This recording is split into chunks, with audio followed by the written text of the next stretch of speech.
بسم اللہ الرحمن الرحیم۔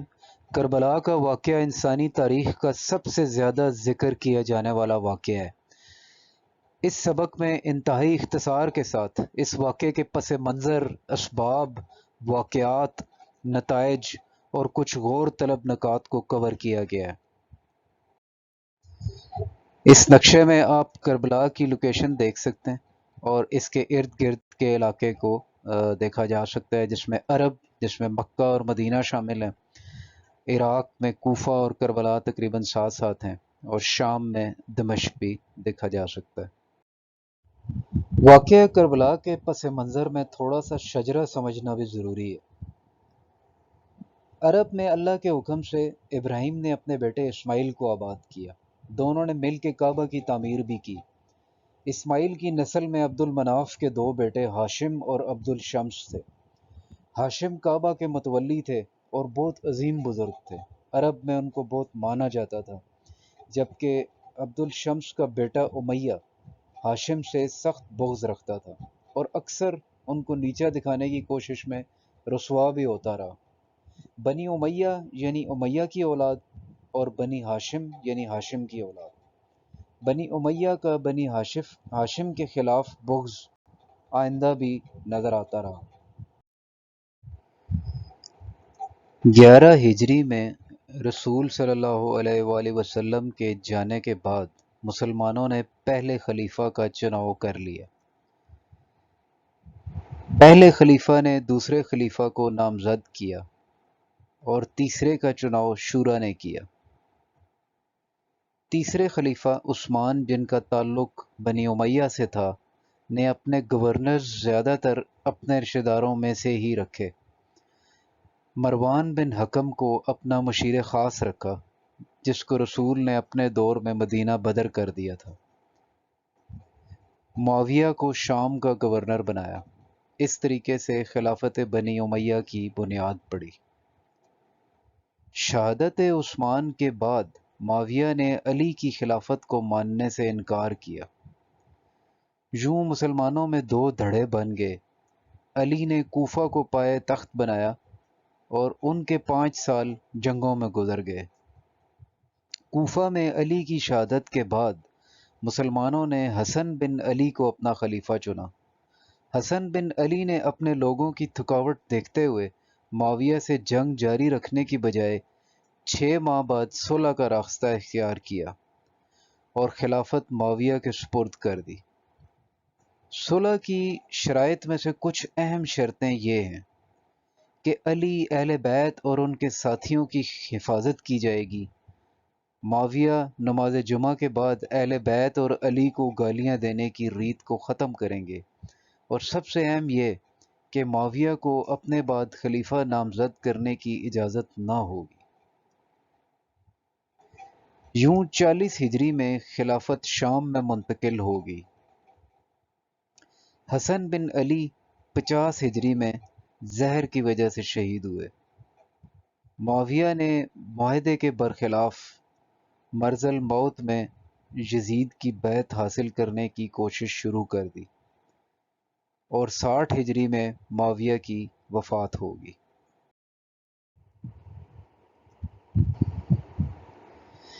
یزید نے مدینہ کے گورنر کو معاویہ کی وفات کی خبر کے ساتھ ہی حسین سے بیعت لینے کو لکھا۔ مدینہ کے گورنر ولید نے حسین کو مروان بن حکم کی موجودگی میں دربار میں بلایا اور بیعت کا کہا، لیکن حسین نے بیعت سے انکار کیا۔ 28 رجب کو حسین نے اپنی فیملی کے ساتھ مدینہ کو چھوڑ دیا اور مکہ روانہ ہوئے۔ مکہ میں حسین کو کوفیوں کے خطوط ملنے کا سلسلہ شروع ہوا۔ یہاں یہ بتاتا چلوں کہ 40 ہجری میں علی کی شہادت کے بعد سے 20 سال تک کوفہ معاویہ کے زیر تسلط رہا تھا۔ اس دوران شیعان علی پر بہت مظالم ڈھائے گئے تھے اور اب ان شیعان علی کی تعداد بہت کم رہ گئی تھی۔ پہلا خط حضرت سلمان بن سرد، جو صحابی رسول بھی تھے، نے اس وقت لکھا جب کچھ شیعان علی ان کے گھر پر جمع تھے اور انہوں نے حسین کی نصرت کی گارنٹی دی تھی۔ چنانچہ حسین نے کوفہ کے حالات جاننے کے لیے اپنے چچا زاد بھائی مسلم بن عقیل کو مکہ سے کوفہ روانہ کیا۔ ذی الحج میں حسین کو مکہ میں شامی شرپسندوں کی موجودگی کا علم ہوا جو حاجیوں کے بیس میں حسین کو قتل کے درپے تھے۔ سو حرم کی حرمت کی خاطر 8 ذی الحج کو حسین نے اپنے حج کو عمرہ میں تبدیل کیا اور مکے سے اپنے قافلے سمیت کوفہ کی طرف روانہ ہوئے۔ اس سے پہلے انہیں کوفہ کے سازگار حالات کی اطلاع مسلم بن عقیل کی طرف سے مل چکی تھی، لیکن حسینی قافلے کو کوفہ کے رستے میں بری خبریں ملنا شروع ہوئیں، یہاں تک کہ مسلم بن عقیل کی شہادت کی خبر بھی مل گئی۔ کوفہ کے حالات کیسے بدلے؟ جب مسلم بن عقیل کوفہ پہنچے تھے تو انہیں خوش آمدید کہا گیا تھا، یہاں تک کہ کوفہ کا گورنر نعمان بن بشیر بھی بہت خوش ہوا تھا، اور ان حالات کا خط حسین کو مسلم بن عقیل نے فوری طور پر روانہ کر دیا تھا۔ لیکن ان کوفہ کے حالات کی خبر یزید کو بھی پہنچی اور اس نے فوراً بصرہ کے حاکم عبید اللہ ابن زیاد کو کوفہ کا گورنر بھی بنا دیا۔ یہ بہت ظالم شخص تھا اور علی کے چاہنے والوں پر ظلم اور قتل و غارت میں مشہور تھا۔ تو کوفہ میں اس نے آ کے ظلم کیا، میثم تمار شہید ہوئے، مختار ثقفی کو جیل میں ڈال دیا گیا، تو کچھ ہی عرصے میں مسلم بن عقیل کو اکیلا چھوڑ دیا گیا، اور یہاں تک کہ ابن زیاد نے مسلم بن عقیل کو بھی شہید کر دیا۔ حسین نے بری خبروں کے ملنے کے باوجود کوفہ کا سفر جاری رکھا، اور راستے میں کوفہ کے قریب حر اور اس کے 1000 فوجیوں نے حسین کے قافلے کو روکا اور 2 محرم کو کربلا میں پڑاؤ ڈالنے پر مجبور کیا۔ گو کہ یزید دمشق میں پائے تخت پر تھا، لیکن اس کو حسینی قافلہ اور کوفہ کے حالات کی خبریں ابن زیاد کے خطوط کے ذریعے مل رہی تھیں۔ کربلا میں حر کے 1000 لوگوں کے علاوہ اور بھی کئی کمانڈر اپنی سپاہ کے ساتھ پہنچ چکے تھے۔ عمر ابن سعد جو کہ صحابی رسول سعد ابن ابی وقاص کا بیٹا تھا، ایرانی علاقے رے کی حکومت کے لالچ میں کربلا میں یزیدی فورسز کا کمانڈر بن چکا تھا۔ یزیدی فوج کی کل تعداد مختلف روایات میں 20,000، 30,000، 35,000 اور یہاں تک کہ 1,00,000 بھی بتائی جاتی ہے۔ گورنر کوفہ ابن زیاد کوفہ سے باہر کربلا کے راستے پر آن موجود ہوا تاکہ ہر آنے جانے والے پر نظر رکھ سکے اور یہ یقین رکھے کہ کوئی کوفی کربلا میں حسین کی نصرت کے لیے نہ پہنچ سکے۔ کافی حد تک کوفی کربلا کی جنگ سے لا علم رہے، بلکہ یہ بھی کہا جاتا ہے کہ کوفہ میں جنگ کا تب پتہ چلا جب حسینی قافلے کی شہادت کے بعد اسیران کربلا کو کوفہ میں لایا گیا۔ لیکن اس کے برعکس کچھ روایتوں میں یہ بھی آتا ہے کہ یزید کی فوج میں بھی ایسے لوگ موجود تھے جو کوفی تھے اور انہوں نے حسین کو خط بھی لکھے تھے۔ اس کے علاوہ ایک صحابی رسول حبیب ابن مظاہر جو کہ 80 سال سے زیادہ عمر کی ہونے کے باوجود کوفہ سے کربلا حسین کی نصرت کے لیے پہنچے اور انہوں نے جام شہادت بھی نوش کیا۔ حسینی کیمپ میں دفاع کے لیے 72 افراد موجود تھے۔ حسینی قافلے پر پانی کی بندش کر دی گئی۔ 7 محرم کو حسینی خیموں میں پانی بالکل ختم ہو گیا۔ عورتیں اور بچے پانی کی بوند بوند کو ترس گئے۔ عمر ابن سعد کی خواہش تھی کہ حسین کے خون میں ہاتھ رنگے بغیر رے کی حکومت مل جائے۔ اسے حسین سے بات چیت کے بعد اندازہ ہوا کہ حسین کا جنگ کا کوئی ارادہ نہیں ہے، چنانچہ اس نے خط لکھ کر ابن زیاد کو آگاہ کیا کہ اگر ہم حسین کو چھوڑ دیں تو وہ کوفہ سے واپس چلے جائیں گے۔ لیکن ابن زیاد بضد تھا کہ حسین سے بیعت لی جائے اور بصورت دیگر ان کو قتل کر دیا جائے۔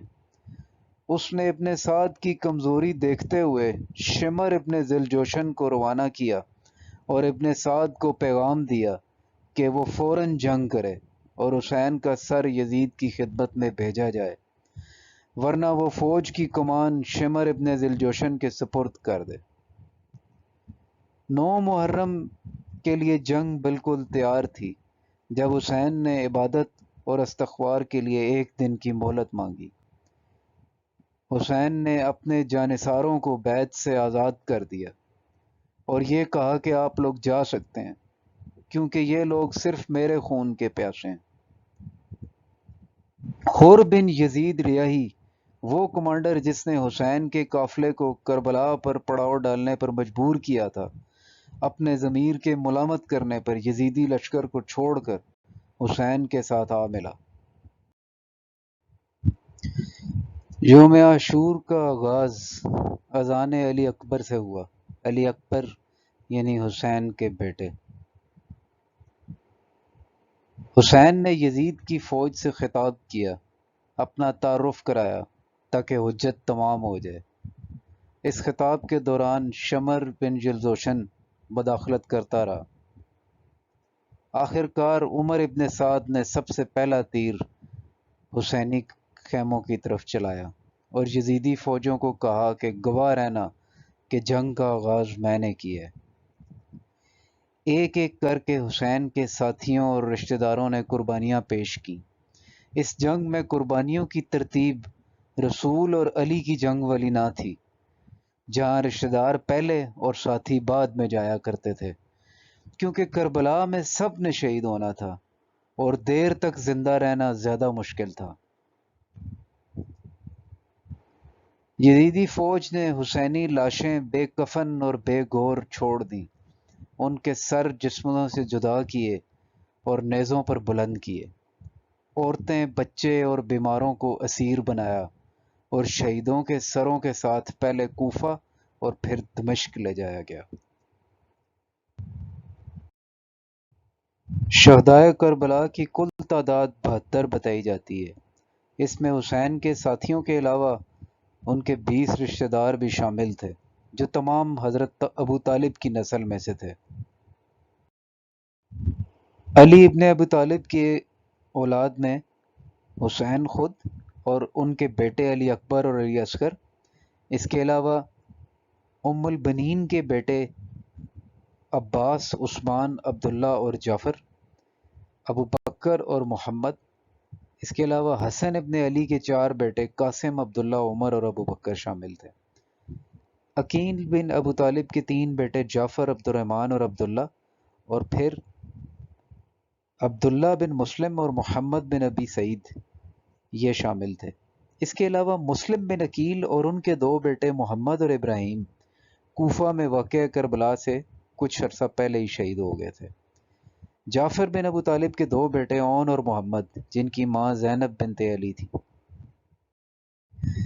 یہاں پہ ایک مرتبہ پھر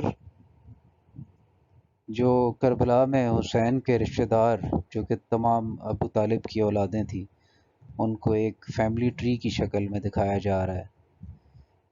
سرخ رنگ میں شہدائے کربلا ہیں اور اورنج کلر میں مسلم بن عقیل اور ان کے 2 بیٹے ہیں جو کہ کوفہ میں شہید ہوئے تھے، اور بریکٹ میں سفید رنگ کی فونٹ میں ماں کا نام لکھا ہوا ہے۔ یہاں پر تمام 72 شہدائے کربلا کے نام ہیں، جن میں ساتھی اور رشتہ دار سب شامل ہیں۔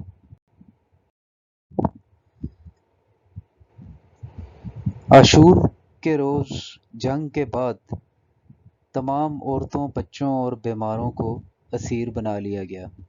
ان اسیروں میں مرد اور عورتوں کے نام یہ ہیں۔ مردوں میں علی بن حسین جو کہ زین العابدین کے نام سے جانے جاتے ہیں، اور ان کے بیٹے باقر بن علی شامل تھے، اور اس کے علاوہ حسین کی باقی اولادیں، حسن کی اولادیں، جعفر بن ابو طالب کے 2 بیٹے، عبداللہ بن جعفر اور محمد بن جعفر کے بیٹے، اور باقی لوگ شامل تھے۔ اور عورتوں میں علی کی بیٹیاں، جن میں زینب، کلثوم جن کی ماں فاطمہ بنت رسول تھیں، اور امام حسین کی بیٹیاں جن میں سے سکینہ جو بعد میں قید میں شام میں شہید ہوئیں،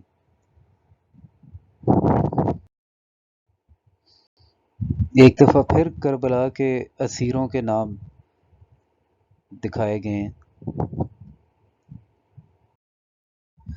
اسیران کربلا کو یوم عاشور کے بعد 11 محرم کو کربلا سے کوفہ لے جایا گیا۔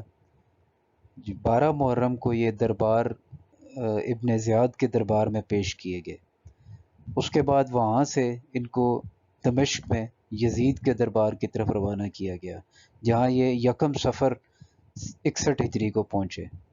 اس کے بعد 1 سال تقریباً یہ قید میں رہے، جس کے دوران سکینہ بنت حسین شہید بھی ہوئیں۔ اور پھر اس کے بعد جب یزید کو بغاوت کا سامنا کرنا پڑا تو اس نے ان کو آزاد کیا اور مدینہ کی طرف روانہ کیا۔ تو یہ قافلہ کربلا سے گزرتا ہوا روانہ ہوا، اور یہ کربلا میں 20 صفر اور 62 ہجری روایات کے مطابق کربلا میں پہنچا، جسے ہم اربعین کہتے ہیں، اور پھر اس کے بعد وہاں سے یہ مدینہ روانہ ہوا۔ کربلا کی جنگ کا نتیجہ کیا نکلا؟ اس کو جاننے کے لیے پہلے یہ جاننا ضروری ہے کہ دونوں سائڈز کے مقاصد کیا تھے۔ حسین کا مقصد امر بالمعروف و نہی عن المنکر تھا، وہ نانا کی امت کی اصلاح کے لیے نکلے تھے، جبکہ یزید کا مقصد نمائندہ رسول، اور اس وقت کے نمائندہ رسول حسین ابن علی تھے، ان سے بیعت لینا تھا۔ حسین نے اپنا مقصد حاصل کیا، لیکن یزید بری طرح فیل ہوا۔ حسین نے اپنے عظیم کردار اور ثابت قدمی سے دنیاوی حکمرانوں کی اصلیت کو واضح کیا۔ کربلا کے بعد جلد ہی لوگ یزید کے خلاف اٹھ کھڑے ہوئے۔ یزید بیعت نہ حاصل کر سکا۔ اس نے علی بن حسین یعنی زین العابدین جو کہ اسیر تھے، ان سے بیعت تک مانگی نہ۔ اس کے بعد کبھی کسی حکمران نے آل محمد سے بیعت کا تقاضا نہ کیا۔ جب اسیران کربلا کا قافلہ دمشق میں پہنچا تو شامی لوگ ان کو باغی سمجھتے تھے۔ زینب بنت علی اور علی بن حسین کے خطبات کی بدولت آہستہ آہستہ لوگوں کو پتہ لگا کہ یہ آل رسول ہیں۔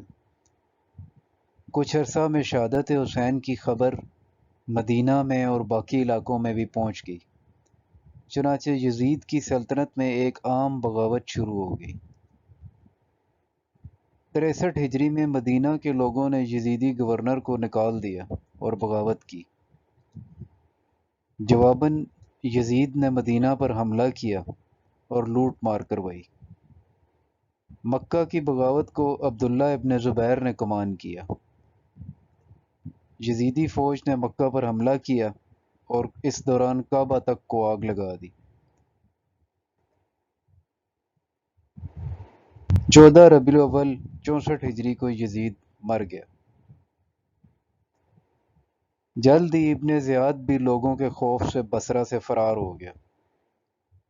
یزید کی موت کے بعد اس کا بیٹا معاویہ ثانی تخت پر بیٹھا، لیکن اس نے تخت کو ٹھکرا دیا اور گوشہ نشینی اختیار کی۔ باقی علاقوں میں بھی یزید کے گورنروں کے خلاف بغاوت ہوگی، اور پھر مروان بن حکم خلیفہ بنا۔ یوں خلافت اولاد ابو سفیان سے حکم کی اولاد کے پاس چلی گئی۔ کوفہ میں توابین کی ایک جماعت سلمان بن سرد کی سربراہی میں ابن زیاد کے خلاف کھڑی ہوئی۔ یہ 65 ہجری کا واقعہ ہے، لیکن یہ بغاوت ناکام ہوئی۔ اس کے کچھ عرصے بعد 65 ہجری میں مختار ثقفی نے ابراہیم بن مالک اشتر کی مدد سے کوفہ فتح کیا۔ مختار نے ایک ایک کر کے قاتلان حسین کو قتل کیا۔ ابراہیم بن مالک اشتر نے ابن زیاد کو موصل کے معرکہ میں قتل کیا۔ 67 ہجری میں مختار ثقفی مصعب بن زبیر کے خلاف جنگ میں شہید ہوئے۔